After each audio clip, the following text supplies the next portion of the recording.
Hello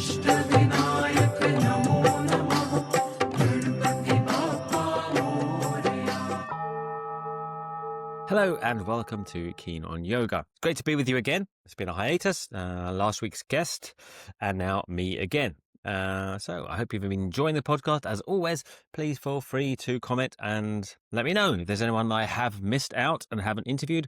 It's probably not on purpose. It's probably that I don't know them or know that you want to hear from them, right? So please ask me. Secondly, well, I'm almost wrapped up and going now. We've been here a month, almost a whole month, 2 groups of 2 weeks, or two-week groups, and I'll be doing the same thing in Tenerife at the end of February. So please come and join me there in Tenerife. It's the end of February, and it'll be 2 weeks in a beautiful kind of man-made. This old Greek guy. He made this stone little village, as it were, in the south of Tenerife. The shala, the yoga space, and all the houses and the eating space is all made by this one man. It's a really unique space and it's a special island, so I'd love to see you there. Anyways, that said, let's get on to the subject of today, and that is common yoga myths. This is, of course, my perspective on them. Maybe they're not myths for you, but please be understanding, and I'm not challenging your stories. I'm just suggesting my own opinions. Of course, well, we all simply can only speak from our own opinions. And one thing is that it's unfortunate in this day and age, that we can't allow people to have different opinions and still like them, right? But I think we've got to say that we probably agree on most things, and the things we don't agree on are probably the less things, really. It's unfortunate that the modern social media just encourages that conflict. I don't think we need to be conflictive, and to that end, this podcast is certainly not meant to be conflictive. It's just like one of the old myths that I used to tell. I even used to tell them, right? I was certainly told them, and I used to pass them on. And in as much as maybe not all of them are useful today, or maybe some are. Anyways, these are not all Ashtanga specific, by the way. Some of them are just general yoga myths. So let's crack on. Myth 1, the moon days. Moon days in Ashtanga yoga are very important. You take the full moon and the new moon off. To be honest, I never did this when I taught in London, a Mysore program for many years, because I didn't believe in moon days. The bottom line is, Pattabhi Jois took these days off because they're auspicious days in the Indian calendar. You do lots of pujas, lots of devotional prayers on those specific days, and he was busy, so he needed to take those days off. And then latterly, there was created by certain teachers many years ago, this idea that there was a water in the body, and the moon, the tide, like the moon pulls the tide, it pulls the tide of this water in the body. And therefore, practicing on moon days was likely to get you injured. Well, there's no scientific backup for that, of course, and the tidal pull of the moon would not pull the body to that degree. Of course, people also say, well, look at the statistics of our accident emergency call-outs on new moons or full moons. There does seem to be an energy there. Yeah, I think there is. I mean, you'll have to tell me specifically in terms of data, but I think there is some evidence to back up the fact that the moon does seem to do something, but specifically practicing on a moon day, if you're walking around and being sensible anyway, then I think you can sensibly practice on a moon day as well. I always have, and I've never injured myself. Moon day, well, on a moon day, or I don't think I have. So, yeah, those are the reasons for moon days. And again, you're perfectly welcome to take those days off, and they're probably a good time to take off a couple of extra days in the month. But if you're anything like me, there's certain days you have to take off anyway, and then you find that you need to practice or want to practice. Happens to be a moon day, you've taken a bunch of days off, you don't want to miss that day as well. So, why not practice on a moon day? On the other hand, if you are practicing every day and you're in a very solid routine, then why not just take that extra challenge of relaxing on a moon day and letting go of your practice on a moon day? Yeah, it's a good point to say, okay, this is the day that I'm meant to take off, and if that helps you, inspires you to let go of your practice and take an extra day off, then probably that's a good thing, you see, because we need myths, right? We need myths to inspire conviction. That's how we run. I realized a long time ago, or some time ago, that we weren't really rational beings. We're emotional beings trying to be rational. And to that end, I think we're very highly highly motivated by myths. We always have been. And myth is not to say it's not true, by the way. Yeah. A myth is a working truth. And so my emphasis here is how can we look at the myths to see if they're still working for us, not to falsify statements, because whether it's objectively true or not doesn't matter in as much as does it work for us or not. Yeah. Okay, so moon days, we've kind of covered that. Next one. Oh, the next one is the legs in. This is a specific to Ashtanga. The legs in the Marichasanas, for example, or crossing the right over the left when you do lotus. Is that right? I can do it obviously by my hand, but then when I come to try and verbalize it, I can never remember. When I come to do it, obviously it's a second nature. Anyways, the crossing of I think it's the right and then the left in lotus, and then when you do the left side first in things like Marichasana B and Marichasana D. Then why is that? Traditionally, or one answer has been, let's say, that the liver and the spleen are pressed by the heels in a certain position. But again, there's no medical science to back this up, unfortunately. Another one was that the digestion is pressing from the left to the right. Yep. So you do the left side first to as a let's say, manual peristalsis for the digestive tract. Again, that doesn't really hold water for me personally. I think for many things, it's useful to switch it up because we're looking for balance in the body after all. We're not balanced, but we're looking for balance. And so therefore, probably better to do lotus alternately. Yeah. One would do lotus one way with the one leg crossed over and then reverse it. Do lotus with the other way crossed over. In terms of the legs in Marichasana B and D, I don't know. It's tradition. And sometimes that's enough, isn't it?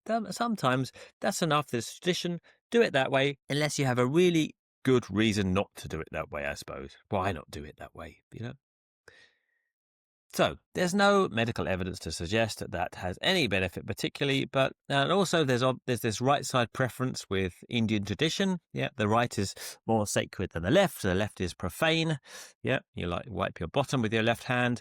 So there's this emphasis on the right side as well that comes into discussing yoga postures, preferring the right first. So that's that myth. And to this end, as we go on to these kind of more physical myths, I'm going to mention Andrew McGonigal. He goes by Dr. Yogi on Instagram, and he's written a brilliant book that I interviewed him about on the podcast probably a year or two back now. Maybe it's longer, in fact. But look up Andrew McGonigal, and the book is from a medical doctor, he is one, and a yoga teacher, looking at critical studies on the medical diagnosis of certain things in yoga, right? So the next one he did a study on, which is female issues of menstruation. And basically the studies don't show any problem with inverting yourself during your menstrual cycle. Okay, shoulder stand and headstand, traditionally off the table as a woman. And I speak very tentatively on this, of course, because I'm not a woman. And perhaps you wouldn't want to do them on your menstrual cycle. Perhaps, yeah. You just don't feel it feels very good. Yeah. But there's no let's say medical studies that show that the reversing the body reverses the flow of blood, and there's just probably the likelihood that in olden times it probably wouldn't be a very good idea to do the inversions because the sanitary methods weren't as good, let's say. So this and other female ideas like don't practice on your period, right? So take 3 or 4 days off. Now, I've known women to say, whilst I'm coming up to my period, I feel really heavy, really, really tired, and I need to take time off. But actually, when it starts, I feel good, or all kinds of combinations. So I think this is a matter, again, that men shouldn't legislate about. I really feel it's up to the individual woman. And here, once again, in yoga, as in so many places, we find men trying to control females' experience of their own bodies. It's crazy. Don't know why it's done. We find it all over the medical profession. Let's just not do it in yoga. Eh? So I think it's just a question of suck it and see, let's say. If you feel like you feel clogged up in that area, you can't get your bandhas, pretty understandably. You can't, which means not to squeeze your abs, but you feel like you don't feel like practicing. You feel tired. You feel like obviously a lot going on in that area, yeah, around the abdomen, and I think you can play it by ear. But if you feel okay and you want to do an inversion and you want to practice, then why not, right? I think again, it's good to know that there's no actual medical back evidence whatsoever saying that you're going to do yourself damage by practicing during your period. But that said, I think it's useful to mention that it's good to honor it and have a couple of days off. This is a perennial problem in Ashtanga, women stopping their periods or not having a period, because, I mean, that's not just because they didn't take time off during their period, but I think due to over practice, due to overexertion, I think as well. You definitely don't want that. If your period has stopped, and this was very common back in the day. I don't know now because I don't move in those circles anymore. But it was a very common thing that I heard, that the many kind of people women getting really into Ashtanga and going through the series stopped having periods. Now, this is obviously a bad thing, right? If you're meant to have a period, then probably you should have one, right? So that is not good. And yeah, taking no time off during your menstrual cycle, definitely not encouraged, I would say. And probably practicing too strenuously, too much anyway. I mean, again, it's a personal matter. I leave it to you. But if that is the case for you, then I think less strenuous practice, take a good few days off, up to a week, I think, during your menstrual cycle, and seek advice. I mean, you don't want it to happen. You don't want to have this occurrence for the long term. I don't think it's a healthy thing. Anyway, moving on. I think that's perhaps the most contentious of my myths, really. So, moving on. Myth. The Ashtanga sequence opens up the body step by step. It is a classic one, I think, and it's really the basis of modern Ashtanga teaching, because then if it opens the body step by step and you can't do a posture, then it does make sense that the teacher controls your progress through the sequence as a gatekeeper, in inverted commas. This idea of gatekeeping the postures, very much at the heart of modern Ashtanga, always at the heart of Ashtanga teaching, less modern Ashtanga teaching altogether. Yep, if you can't do that one, then you must, and it's increasingly so. Yeah, less so with the early students. They weren't privy to this kind of myth, right? They did the whole sequence and just as best they could, and just added in gradually ones that they could do better, and it was much more relaxed. But it's become increasingly like this. If you can't do Marichasana D, then you have to stop there. Yeah, but you can't do Kapotasana or stand up for a back bend, then you have to stop there, because the body's opened gradually, one by one. And so if you can't do the last one, then you can't do the next one. It's rubbish. Yep, it's absolute rubbish, right? Nothing to do with, unfortunately, nothing to do with anything, because the sequences in the first place, there were various sequences put together by Krishnamacharya. If we look at the Yoga Makaranda, there's many sequences in the back of there, and the Ashtanga sequence of Pattabhi Jois is just one of those sequences, right? It's just one of the sequences put together. Why was it put together? For the reason of performance. It's a performative thing. Yeah, it wasn't a perfect God-given way to open the body. They weren't even trying to open the body with Ashtanga Yoga, right? You've got to recognize these roots of Hatha Yoga. Yeah, it says Ashtanga. It's a method of Hatha Yoga.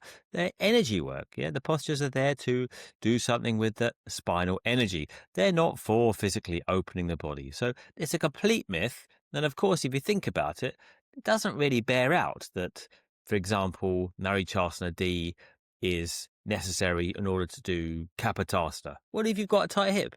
What if you've got a knee problem? Yeah, doesn't make any sense. And it really is the problem I find at the heart of Ashtanga teaching, which is leading to all this stopping people and gatekeeping and then this low-level control. Yeah, well, not necessarily low-level, really. This control of people's experience during practice, that then, once we control their experience during practice like this, other levels of abuse are easily sneaked in through the back door, so to speak. So we just don't need it. Yep. I mean, of course, people practicing methodically, and developing the postures gradually is sensible. But actually having practice, say, for example, for a year, and you've got a tight hip or your knee issue, so you can't do the lotuses. You can't do any of the lotuses. Should you stop when you can't do a posture? Of course not. Yeah. If you're strong, say you're a strong man, but you've got tight knees or not tight knees, you've got knee issues and tight hips. You can do all the arm balances, but you can't do any of the lotus stuff. What, should you just stop at half primary when you can do half of intermediate? No, of course not. Yeah, as long as the person's approaching practice sensibly, methodically, in a grounded manner, yeah, they're steady in themselves and in their way of approaching it, then why can't we let them move on? Why do we have to gatekeep them like this? It's ridiculous. The sequence does not open the body step by step. This is a myth based on control of the teacher, control of the student by the teacher, and it's really unfortunate. It's perhaps the least effective myth I think that we can talk about here. I really don't like it. It's not effective for anything as far as I can see. Yeah. Well, I mean, we can always argue another side, but I don't see many nuances to that myth. Right? Okay, next one. Moving on. I mean, there's so many myths. I almost couldn't pick the ones to talk about in this podcast, really. The myth. Primary series is a therapy, chikitsa, yeah, yoga therapy, yeah, yoga chikitsa, primary series, the name of it, yeah, in Sanskrit, yeah.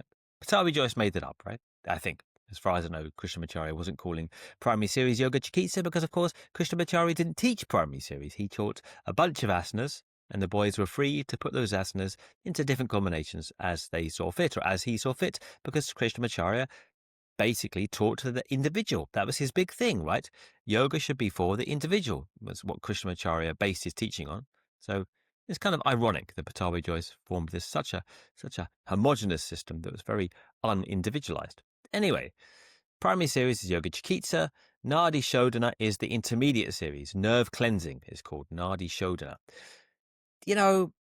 I don't really agree with this narrative. I mean, it'd be nice to say, like, well, the primary series is all about structural integrity and muscle and getting the basic muscles good. And the second series is much more subtle about the nerves. I don't see it. I just don't. I mean, really, all the postures do the nerves. They all stimulate the nervous system in different ways. They all work on the muscular body in different ways. Uh, again, it's nice sometimes to have these beliefs, and if the belief works to inspire you, then it's a reasonable belief. And I'm certainly not going to rain on anyone's parade by saying they're not true. They're true if they work for you, right? And they worked for me for some years, I suppose. But the idea that, these postures are about nerve cleansing and much deeper, and these postures are just about structural integrity of the body. Nope, I don't buy that either. And again, it seems to me a way just to hold people back. No, you're not ready for the nerve cleansing yet. Yeah, you have to do 10 more years of study with me before I allow you to do those postures. Unfortunate. Okay. Have you ever heard Patabi Joyce mention that quote? "Oh, yogi, do not practice yoga without vinyasa." Did you ever hear that? He attributes it to Vamana Rishi, as I believe. There's no record of this, really, or as far as I believe, there's no record of Vamana Rishi saying this. I think it's controversial that we ever found a textual source of this. Certainly, if we did, of course, before Krishnamacharya, before the 20th century, and Vamana Rishi is definitely before that, there's no use of vinyasa for asana's sake. Right? Krishnamacharya took a term, vinyasa, that's used for step-by-step ritual practice, like practicing of prayers in a step-by-step way. That you do a certain prayer with a certain action at a certain time, right? Make certain hand gestures, certain symbols. Yeah, and he took that idea of vinyasa, a traditional Sanskrit word, and he applied it to the use of asana. Yeah, do asana with vinyasa. Yep. So it's a new thing. Vinyasa, as it's used for asana, is a new thing. And to that end, this idea that vinyasa is essential for asana practice is, of course, not true. And B.K.S. Iyengar didn't use vinyasa. Yeah. Desikachar, I don't think he taught in vinyasa. And yes, Krishnamacharya in the early days, we do see him obviously teaching in the Makaranda in this vinyasa, but we don't see him teaching the vinyasa of the primary series, for example, because he didn't teach, again, the primary series. So the idea that the vinyasa has to be got exactly right in Patabi Joyce's ideas, right? You have to do the vinyasas of the primary series in exactly the right way. That makes no sense, on a number of levels, right? Is it helpful to do incremental movements with breathing? Yet structured? Yes, of course it is. So vinyasa has its uses, but the idea that vinyasa is a sacred principle that must be adhered to at all costs. Right? For example, You need a few extra breaths to get into a posture. But the Vinyasa count says no. You jump forward, for example, Marichasana C and D. Especially with Marichasana D, it's infeasible that you jump forward on number 7 count and straight into Marichasana D on the 1 count. Come on now. So say you take 3 extra breaths to try and get that leg in. Should you still be breathing? Of course you should, right? Maybe you take inhale and exhale, bring the leg round slightly, inhale and exhale a bit more. So you're still trying to structure the breath, and that's the important thing. Yep. So yes, Vinyasa is useful, but it's not a sacred geometry. Yeah, it really isn't. And I don't think, as far as I know, there's much basis for this. Well, certainly not for the quote that Vimala Rishi is talking about asana. He's certainly not, even if he did say it, talk about asana. Yeah. But yeah, incremental, step-by-step approach to practice or approach to ritual or approach to prayer is obviously essential. Any ritual is based on a step-by-step approach. So yes, that's useful, but the actuality or the literal interpretation of Vinyasa, not so much. Okay, the myth. If you think you found Mula Bandha, you haven't. Okay, well, listen, to be patently honest, there's nothing special about squeezing your anus. There really isn't. Or perhaps there was in Kundalini times, so in tantric practices in the 7th century, there is something very subtle going on, whether we believe it or not, and I do believe it, I think. There was this idea of raising the Kundalini or doing something with the central channel, taking the prana into the central channel or bringing prana and apana to meet at the navel. Different phraseology in terms of how we approach tantric practices. And the Mula Bandha, the squeezing of the lower, let's say the lower region, whether we call it the pelvic floor, or some people debate about that and say it's more subtle than that. It was there. Doing asanas, in terms of doing asanas for that reason, it's not. So pause.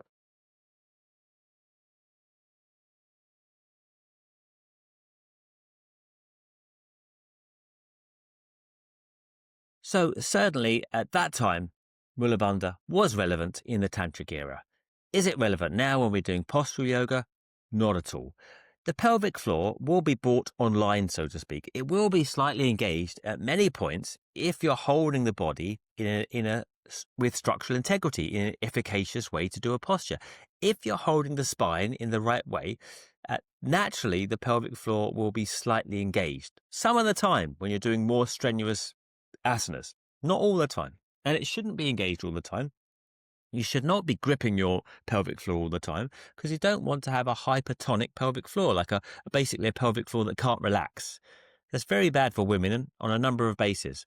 And it has nothing special to do with how well you can do a posture. Nothing at all. It's an old hang-up of tantric yoga brought to the present when we're doing something fairly different, really. I mean, yes, we're working with energy, but we're not working with Kundalini and doing these very esoteric practices.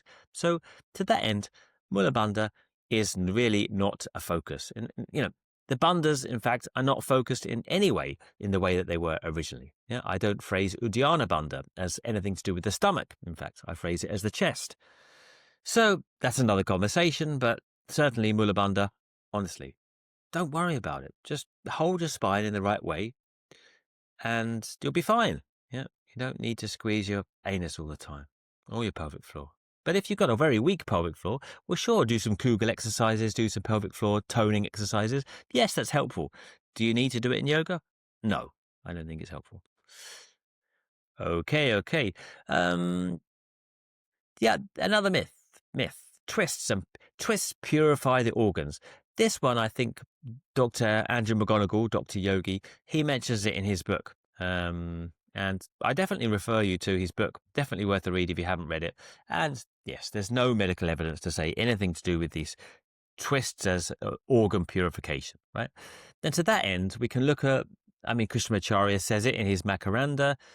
BKS Iyengar says it a lot in Light on Yoga. The idea that the postures do particular things in terms of this one heals. Well, they always, for BKS Iyengar, right? They always seem to heal the bad fat of the waist. That's basically make you thinner. If you move your body, you will get more toned. Yeah, no doubt. Yeah. But do we really believe Iyengar's ideas that this one will heal the incontinence and this one will heal piles and this posture will do this and that? I don't. I just don't buy it, and there's no medical evidence for it. I mean, I think, one thing I was thinking about recently, just pondering this before I started, is that honestly, say you've got piles, right? And you practice and you're doing the practice and many asanas, then it's going to help, generally speaking. And I don't think it's Janu Shirshasana that's going to help with your piles particularly, but just doing many asanas is going to help with it, And they're just time. Sometimes just doing something that gives you confidence to lead a healthy lifestyle over a period of time, and then it goes away because you're just confident that you're doing something, yeah? So it's like a kind of panacea in a way, or how do you call it, a placebo effect, that it makes you commit to a healthier lifestyle, then the issue goes away, you attribute it to the yoga, but it's not. The yoga has just helped you lead a healthier lifestyle. Anyway, there's unfortunately, no medical basis for any actual inner therapeutic work done by yoga. Yeah, I mean, Swami Kaivalyananda had a similar bent. He had a similar proposition in the early part of the 20th century at his ashram, Kaivalyadam ashram. Kaivalyadam is still going in Lonavala near Mumbai, and Swami Kaivalyananda was very keen to prove the yoga asanas. He was very keen to prove the yoga asanas by and through yoga, by and through modern science. But his experiments were never conclusive. He was particularly keen on proving that the shoulder stand stimulated the thyroid gland, then regulated the hormonal secretions in the body. But unfortunately, he never managed to prove anything in terms of the actual therapeutic qualities of yoga. But of course, we know personally that yoga is incredible as a therapy, generally speaking. But as to saying this does this and this does this, I don't think we could ever say that. I've led a healthy life because I've moved with yoga every day, I've breathed with yoga, and it's also led to healthier lifestyle choices, centering my life around yoga. But it's not the specifics, I think, of any particular posture that we could say. Yeah. Okay, moving on. Myth. We have this myth of catching in Mysore. Catching in Mysore was a big thing. That's why I stopped going, really, when you're meant to catch your ankles after a back bend. And that was really heavily emphasized more and more in the later days. And there was a kind of myth around it that it opened up did it open up the consciousness, or it did something special to the mind if you caught. I just wanted to put that to rest as an aside bar, really. It's not even a myth worth discussing. It's ridiculous. It's rubbish.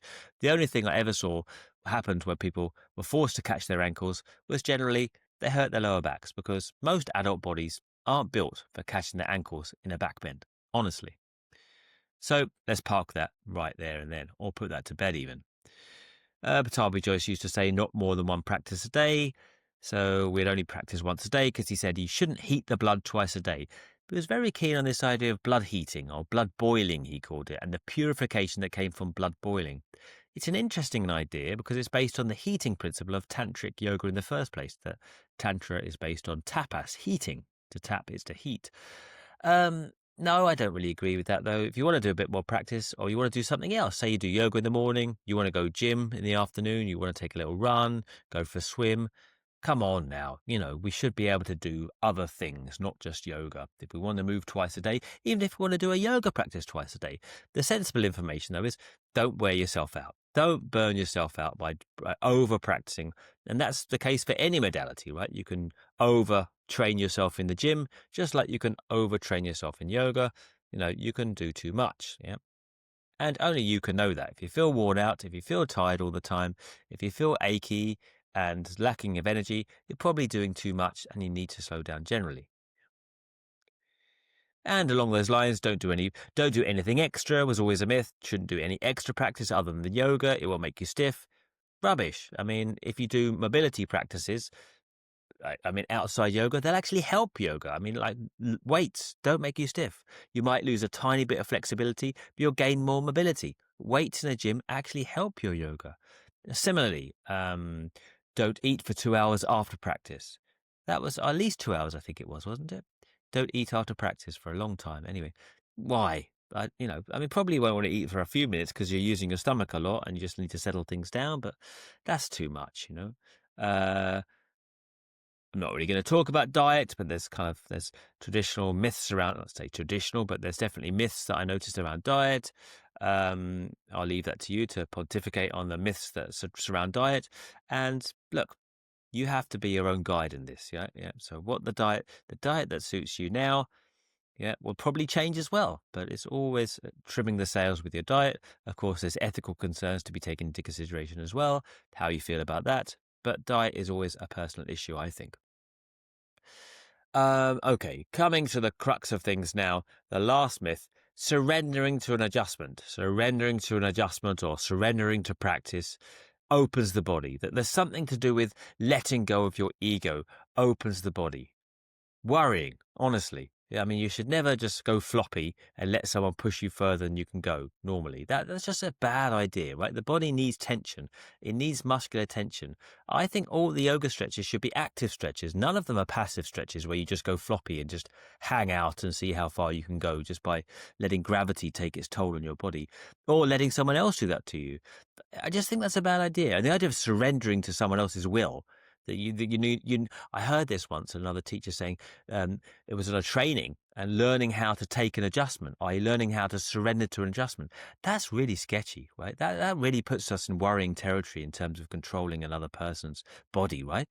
No, I don't think we should ever need to surrender to someone else's adjustment. I don't think it's our ego. I think it's sensible to hold yourself back and not allow yourself to be over pushed, right? Nothing to do with your ego, that you're being sensible, right?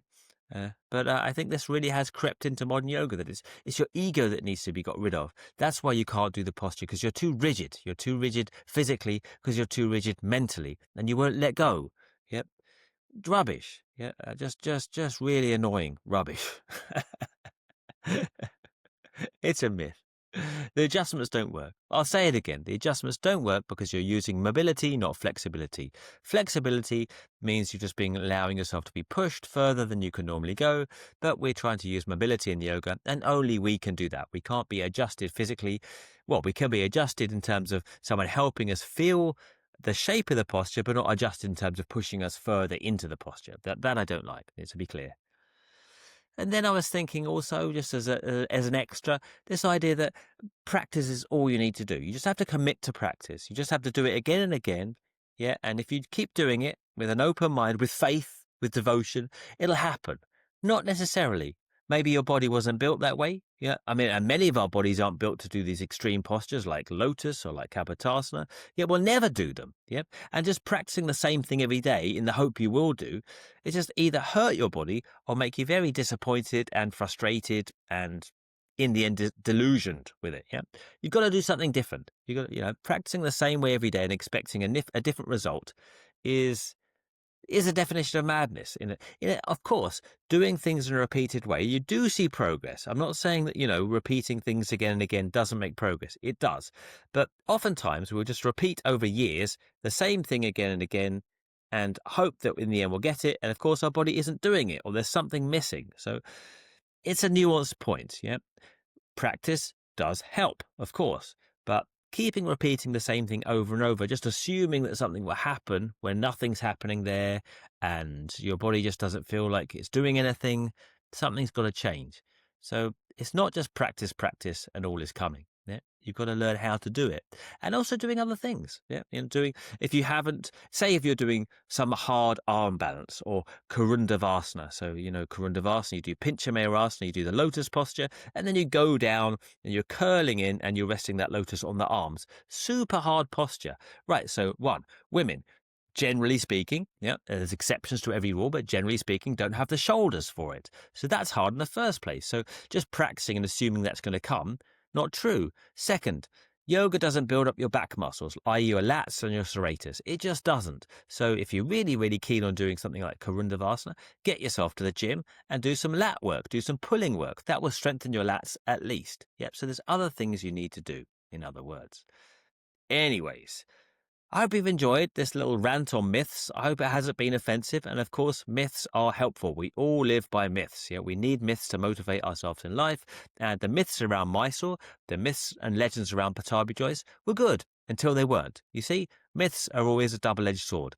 We need them, we need to use them, but we also need to recognize that we have to treat them with circumspection. We have to treat myths carefully, because the myth around Guruji was obviously not helpful in the end. It covered over a lot of stuff that wasn't good. So, yeah, choose your myths wisely, I would say.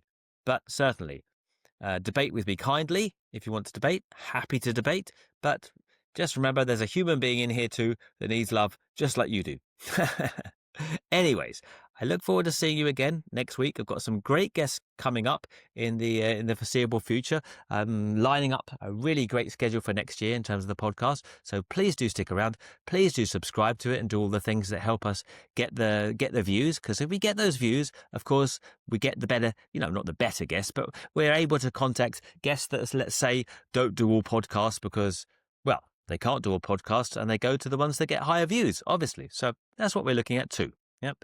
Anyways, I hope you have a great week this week, and I'll see you again next week. And don't forget Tenerife. If you're half interested in what I'm saying or any of what I'm saying, then, well, of course, I would love to meet you in person. And Tenerife is a beautiful opportunity to do that. I love the place. I love the centre. And, well, you can't beat 2 weeks of good weather in Europe in February, because, well, Tenerife is basically by Africa, isn't it? So it's got that sun, it's got a nice temperature, and, well, I think you'd have a great time, and I'd love to meet you. So, that said, I'll see you again next week for another great episode, if I say it myself, of the Keen Yoga Podcast.